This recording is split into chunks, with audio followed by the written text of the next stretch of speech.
হামিদা ওয়া মুসাল্লিয়া ওয়া মুসাল্লিমা। প্রিয় বন্ধুগণ, আশা করছি আপনারা ভালো আছেন। আমিও আপনাদের দোয়ার বরকতে ভালো আছি।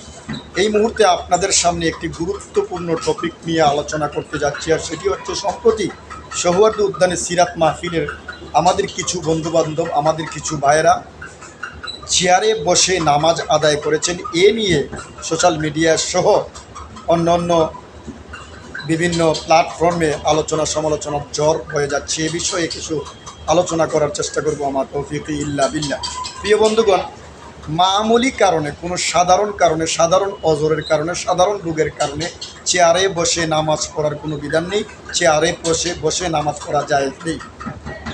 এবার আসি মূল কথা, সেটি হচ্ছে রাসূল করিম সাল্লাল্লাহু আলাইহি ওয়াসাল্লাম আমাদেরকে নির্ধারণ করে দিয়েছেন, আমাদেরকে একটা সীমানা দিয়ে দিয়েছেন যে কোন কোন অঙ্গ প্রত্যঙ্গের দ্বারা সেজদার হক আদায় হবে এবং আল্লাহকে সেজদা দিতে হবে। রাসূল করিম সাল্লাল্লাহু আলাইহি ওয়াসাল্লাম বলেছেন, আল্লাহ পাক রব্বুল আলামিন আমাকে নির্দেশ দিয়েছেন, উমিরতু আন আসজুদা আলা সাবআতি আযম।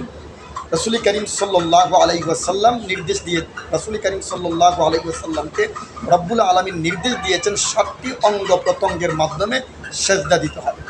আর সেই 7টি অঙ্গ প্রত্যঙ্গ হলো আলাল জাবহাতি, কপাল, 1 নম্বর কপাল, 2 নম্বর নাক, ওয়া আশারা বিয়াদিহি আলা আনফি ওয়াল ইয়াদাইনি ওয়ার রুকবাতাইনি ওয়া আতরাফিল কদামাইন।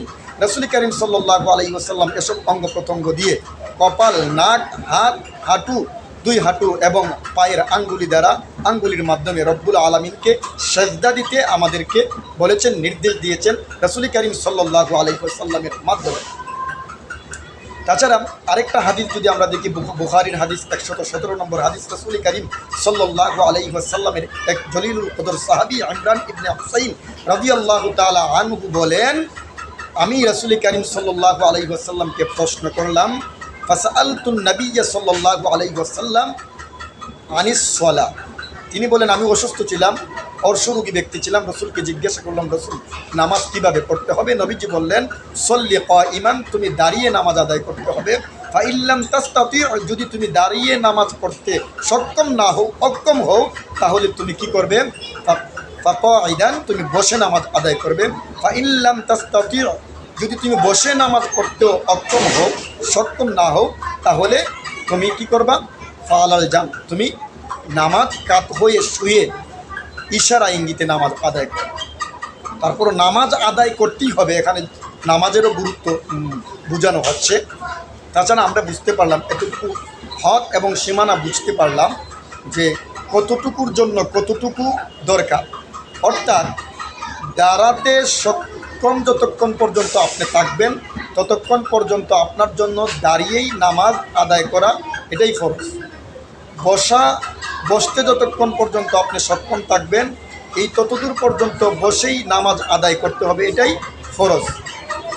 ধারাবাহিকভাবে যখন তুমি দাঁড়াতেও পারবেন না, আপনি বসতেও পারবেন না, তখন কাত হয়ে শুয়ে ইশারা ইঙ্গিতে নামাজ আদায় করতেই হবে, এটাই বিধান, এটাই ফরজ বিধান।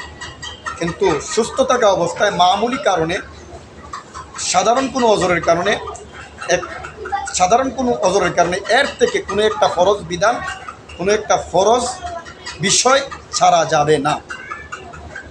তাহলে আমরা এতটুকু বুঝতে পারলাম যে আমাদের সেজদার দূরত্ব এবং সেজদার সীমানা আমাদের নবীজি করিম সাল্লাল্লাহু আলাইহি ওয়াসাল্লাম আমাদেরকে কতটুকু নির্ধারণ করে দিয়েছেন। এবার এই অজর কখন, কিভাবে, যদি কোনো মাজুর ব্যক্তি, অসুস্থ ব্যক্তি হয়, কোন ক্ষেত্রে কিভাবে তাকে ধরা যাবে, সে অসুস্থ, সে মাজুর, এই ব্যাপারে মুসান্নাফ ইবনে আব্দুর রাজ্জাক ইবনে মেহরাব রহমতুল্লাহি আলাইহি উনি বলেছেন, ওনার বাবাকে উনি প্রশ্ন করেছিলেন এই ব্যাপারে, মাল আলামাতু, যে কী নিদর্শন, কী আলামত পাওয়া যাবে মাজুর ব্যক্তির ক্ষেত্রে। তিনি বলেছেন, উত্তরে বলা হয়েছে যে দুনিয়ার কাজ করতে অক্ষম, দাঁড়াতে পারে না, এরকম অক্ষম, দুনিয়ার অন্যান্য কাজের ক্ষেত্রে সে দাঁড়াইতে পারে না, এটা যদি হয় তাহলে এটাই মাজুরের আলামত। ওই ব্যক্তির জন্য সে বসে নামাজ আদায় করতে পারবে। তাহলে এতটুকু আমরা বুঝতে পারলাম যে নামাজ দাঁড়াতে সক্ষমকারী ব্যক্তির জন্য বসে নামাজ আদায় করতে পারবে না, বসতে সক্ষমকারী ব্যক্তির জন্য শুয়ে বা ইশারা ইঙ্গিতে নামাজ আদায় করতে পারবে না। চেয়ারের যে বিষয়টা, এটা এখানেই নিহিত আছে, বিষয়টা অন্তর্গত রয়েছে। চেয়ারে নামাজ আদায় করতে পারবে ওই ব্যক্তি যেই ব্যক্তি দাঁড়াতে একদম সক্ষম, ওই ব্যক্তি দাঁড়াতে একদম সক্ষম নয়, ওই ব্যক্তি চেয়ারে বসতে পারবে। তাও আবার কোনো মুফতি এবং কোনো মুসলিম ডাক্তারের কাছ থেকে, নিকট থেকে এর কি আনতে হবে, ডিক্লিয়ার আনতে হবে, অনুমতি আনতে হবে, তাহলেই কেবলমাত্র শুধুমাত্র সে বসে নামাজ আদায় করতে পারবে। তাও আবার কোনো সামনে কোনো বালিশ দিতে হবে, এই সেই উঁচু জায়গা করতে হবে, এমন কোনো কিছু করা লাগবে না। সে যেহেতু দাঁড়াতে অক্ষম, সে বসে ইশারা ইঙ্গিতে রুকু সেজদা করবে। রুকুর ক্ষেত্রে সে একটু মাথা নোয়াবে, আর সেজদার ক্ষেত্রে একটু বেশি নোয়াবে। এটা হলো বিধান। সর্বশেষ যে কথাটা বলতে চাই, যে সমস্ত ভাইয়েরা এই সিরাত মাহফিলে ইশারা ইঙ্গিতে বা যেভাবে চেয়ারে বসে নামাজটা আদায় করেছেন, ওনাদের নামাজ শরীয়ত সিদ্ধ হয়নি। কেননা এখানে আশেপাশে মসজিদ ছিল, বৃষ্টির কারণে যদি ওনারা এইভাবে জবাব দিচ্ছেন যে বৃষ্টির কারণে নামাজ পড়া জায়েজ আছে, তিরমিজি রাহিমাহুল্লাহর একটা হাদিস আনছেন, সেদিকে আমি যাব না। সেদিকে তিরমিজি রাহিমাহুল্লাহ হাদিসের একটা জবাবও আছে। সেটি হচ্ছে সারসংক্ষেপ, রাসূল কারীম সাল্লাল্লাহু আলাইহি ওয়াসাল্লাম কোনো সফরে যাচ্ছিলেন, আর কাদামাটির কারণে তিনি ঘোড়ার পিঠের উপর বসে ইশারা ইঙ্গিতেই নামাজ আদায় করেছে। ওইখানে কোনো মসজিদ, আশেপাশে কোনো মসজিদ ছিল না, কোনো বাড়ি ছিল না। এই মরুভূমির মধ্যে নবী করিম সাল্লাল্লাহু আলাইহি ওয়াসাল্লাম এইভাবে নামাজ আদায় করেছে। কিন্তু আমার যে সমস্ত ভাইয়েরা এবং বন্ধুরা এই সিরাত মাহফিলের মধ্যে ওইভাবে চেয়ারে বসে নামাজ আদায় করেছেন, ঢাকা হলো মসজিদের শহর, আশেপাশে মসজিদ আসে, আশেপাশে বাসা আসে, বৃষ্টি হয়েছে, আপনারা দৌড় দিয়ে মসজিদে চলে যেতে পারতেন, আপনাদের নামাজটা সহি শুদ্ধ হয়ে যেত, শরীয়ত সিদ্ধ হয়ে যেত, কোরআন হাদিস মোতাবেক হয়ে যেত। সুতরাং আপনাদের নামাজ শরীয়ত সিদ্ধ হয় নাই। ফুকাহে কেরামের বর্ণনা থেকে, হাদিসের বর্ণনা থেকে আমরা তাই পাই। এটা নিয়ে বার্গেনিং করার দরকার নাই। ভুল হলে ভুল স্বীকার করাটাই ভালো, ভুল মেনে নেওয়াটাই ভালো। এ থেকে জাতি ফায়দা হাসিল করতে পারবে।